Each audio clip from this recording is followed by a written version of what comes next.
Halo para fans dimanapun kalian berada, masih bersama saya Miao, reviewer film horor terbaik abad ini. Kali ini saya akan mengangkat sebuah film horor yang bisa membuat Anda sekalian ketakutan ketika mati lampu. Karena jurik di film ini tidak hanya menyerang korbannya di tengah kegelapan, namun ia mampu mempengaruhi listrik sekitar dan memadamkannya. Tanpa banyak fafifu, mari kita gunjingkan filmnya. Menggunjing orang itu sarang dosa, memfitnah orang itu sarang dosa. Dosa, dosa, dosa, dosa, dosa. Cerita berawal pada malam hari, tepatnya di sebuah pabrik tekstil. Di tengah malam terdengar sebuah percakapan virtual antara seorang manajer pabrik bernama Paul dengan anaknya bernama Martin. Karena lembur, Paul mengatakan bahwa ia harus pulang terlambat pada malam itu.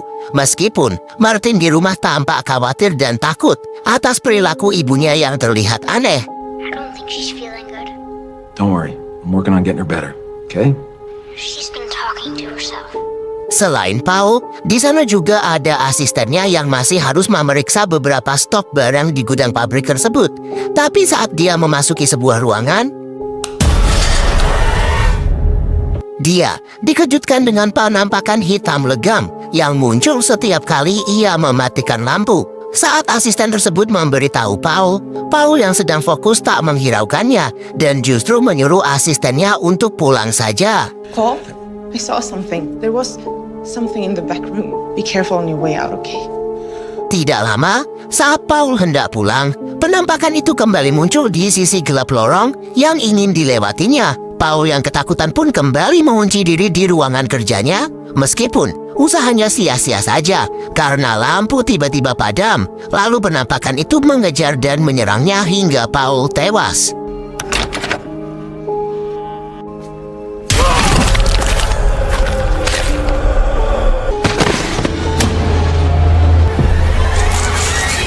Scene beralih kepada seorang gadis bernama Rebecca, anak dari Paul yang tengah berbincang dengan pacarnya yang bernama Brad usai uji kelayakan organ reproduksi. Sedangkan di sisi lain, Martin, saudara tirinya, justru ketakutan karena telah melihat sosok yang diduga teman imajinasi ibunya selama ini.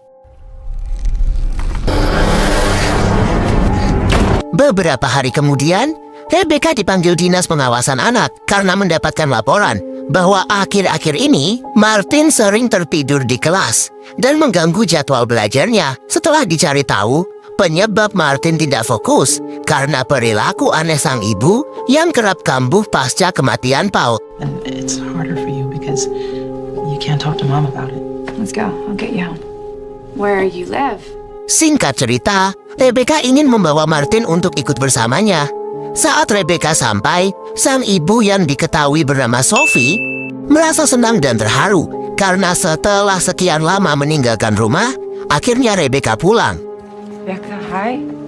Hi. Di sisi lain, Martin yang sedang mengemasi pakaian di kamarnya terkejut saat mendengar suara pintu kamar Paul yang tiba-tiba terbuka dengan sendirinya. Karena penasaran, Martin memeriksanya. Ketika diperiksa,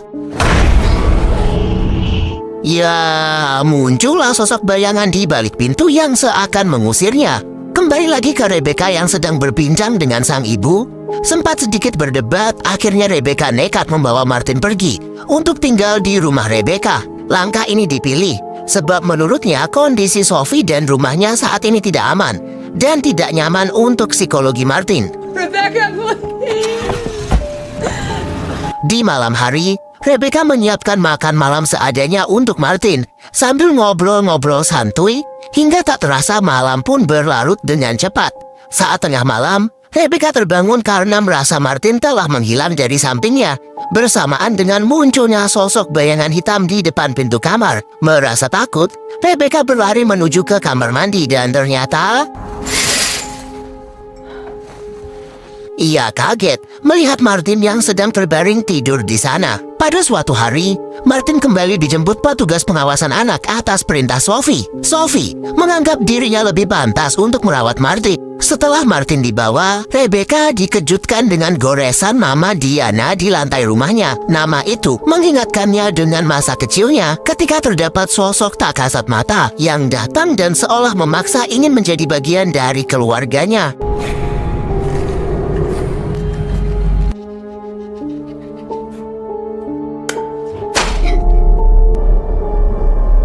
Karena tidak tenang, Rebecca meminta bantuan Brett untuk mencari tahu tentang Diana. Ia mulai melakukan investigasi ke rumah ibunya.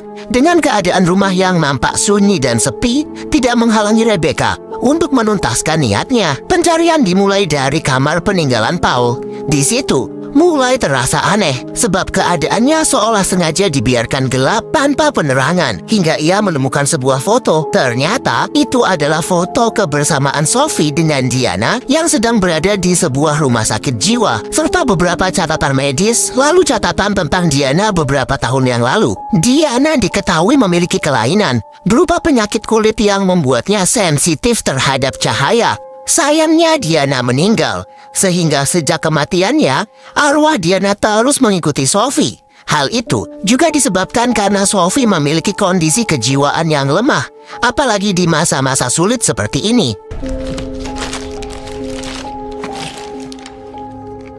Patient 283 admitted October 6, 1984. The patient suffers from a unique skin disorder that manifests itself in an extreme sensitivity. Lalu pencarian dilanjut ke kamar satunya lagi. Setelah yakin bahwa Sophie juga tidak ada di kamar ini, tiba-tiba Rebecca mendengar suara bisikan aneh yang diduga kuat sebagai suara Diana. Stay away, Becca. I won't be set away again. Tak hanya itu, secara tak terduga ada gerakan yang menyeret tubuh Rebecca lalu menghempaskannya jatuh. Beruntung, Brett segera datang. You okay?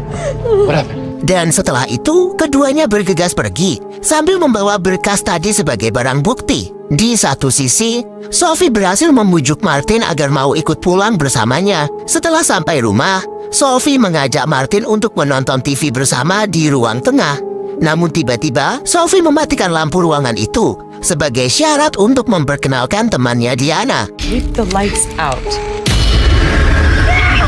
Seketika, sosok Diana yang menakutkan muncul. Martin bergegas meninggalkan ibunya dan memutuskan kembali menemui Rebecca di rumah. Ketika suasana mulai tenang, Rebecca mulai mencari fakta tentang Diana dari berkas-berkas yang ternyata sudah diteliti sejak lama oleh Paul dengan maksud untuk mengakhiri semua keanehan ini. Akhirnya, Rebecca pun menyimpulkan bahwa arwah Diana telah menjadikan Sophie sebagai satu-satunya koneksi ke dunia dengan memanfaatkan kondisi kejiwaannya saat ini. Maka Rebecca berpikir untuk memutuskan koneksi tersebut dengan cara memulihkan kembali kejiwaan Sophie. Di sisi lain, Martin merisaukan Diana yang tentunya tidak akan tinggal diam, karena sesungguhnya langkah itu juga yang telah menyebabkan Paul terbunuh.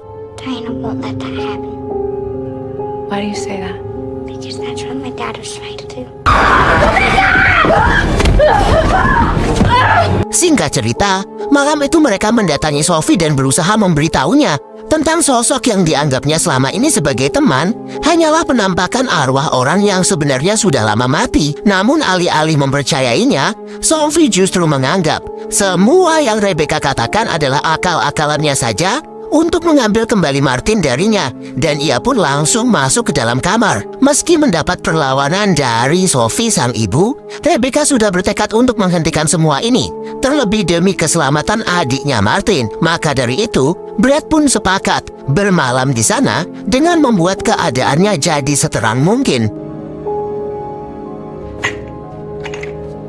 Malam hari pun tiba. Martin memohon agar Rebecca bersedia menemaninya malam itu sementara. Brett terpaksa harus tidur sendiri juga di sofa, walau dia sangat tak terbiasa tidur dalam keadaan lampu menyala. Namun demi Rebecca, apapun siap dilakukannya. Martin wants me to sleep up in his room tonight.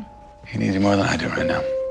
Saat tepat di depan kamar Sophie, Rebecca terpanggil untuk mengetahui keadaannya. Meski sadar, sang ibu tak mungkin menjawabnya. Tapi tiba-tiba, Sophie datang membuka pintu dengan menunjukkan sikap yang berbanding terbalik dengan sebelumnya. Walau terlihat sedikit aneh, Rebecca berusaha menyambut hangat pelukan Sophie. Di situ, Sophie sambil memberi sebuah pesan bahwa dia sedang butuh pertolongan.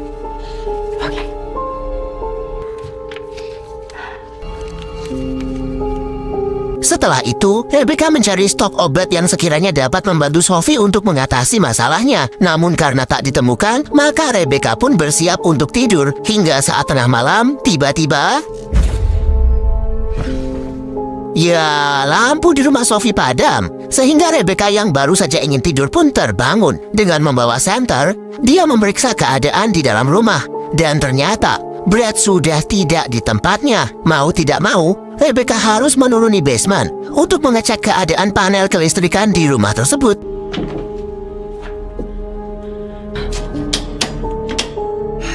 Di sisi lain, Martin baru menyadari keadaan itu dan langsung mengambil lilin serta memanggil-manggil nama Rebecca. Lantas, disitulah sosok Diana muncul dan berusaha mengganggu Martin.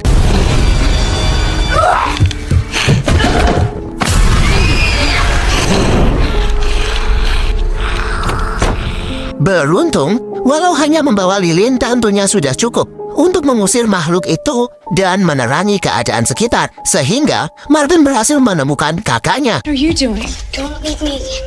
Okay. Ever. Tidak lama, Rebecca sadar bahwa panel listriknya tidak rusak. Dia lalu paham bahwa ternyata Diana sengaja menjebak mereka di basement. Sementara itu, Brad yang baru kembali menghampiri pintu ruangan tersebut untuk menolong mereka berdua. Tetapi Brad kewalahan karena Diana terus mengganggu dan menyerangnya. Hingga akhirnya, Brad berhasil pergi dari sana. Kepergian Brad membuat dua orang bersaudara di dalam rumah semakin panik. Ditambah harus mencari penerangan lain untuk mengatasi daya senternya yang sudah semakin melemah. Sementara, Sophie kini cenderung lebih merisaukan kedua anaknya, yang membuat Diana terbakar api cemburu karena merasa dirinya tak dipedulikan lagi. Rebecca? Martin? I told you not to hurt my children! Perjuangan dua saudara ini terus berlanjut setelah mendapatkan lampu tambahan berupa lampu sinar UV, sehingga mereka tersadar bahwa saat ini mereka telah tersesat di sebuah gudang. Dan ternyata, dulu Diana pernah diasingkan dalam gudang ini. It's a black light. Ketika Rebecca sedang melihat sekeliling, tiba-tiba...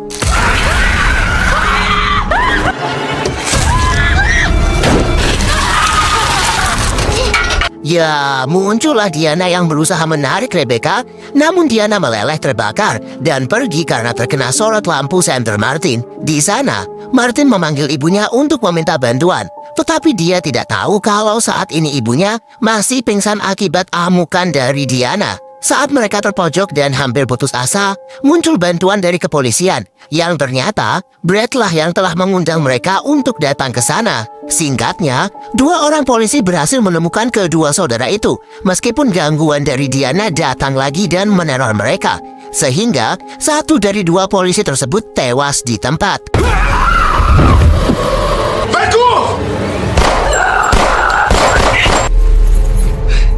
Seiring kembali jatuhnya korban, suasana di dalam rumah terasa makin mencekam. Saat Brad hendak membawa mereka berdua keluar, Rebecca justru nekat kembali masuk ke dalam rumah untuk menyelamatkan ibunya yang sedang terancam. Namun baru saja melewati tangga, sudah terdengar suara ancaman dari Diana. Diana berkata akan memperlakukan Rebecca semakin buruk.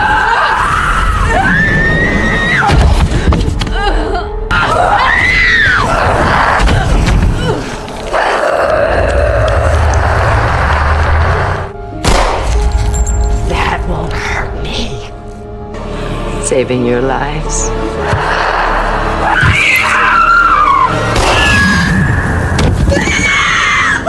Namun tanpa diduga, saudara-saudara, Sophie datang dengan pistol dan memilih untuk memutuskan koneksi dengan Diana dengan cara menembak kepalanya sendiri.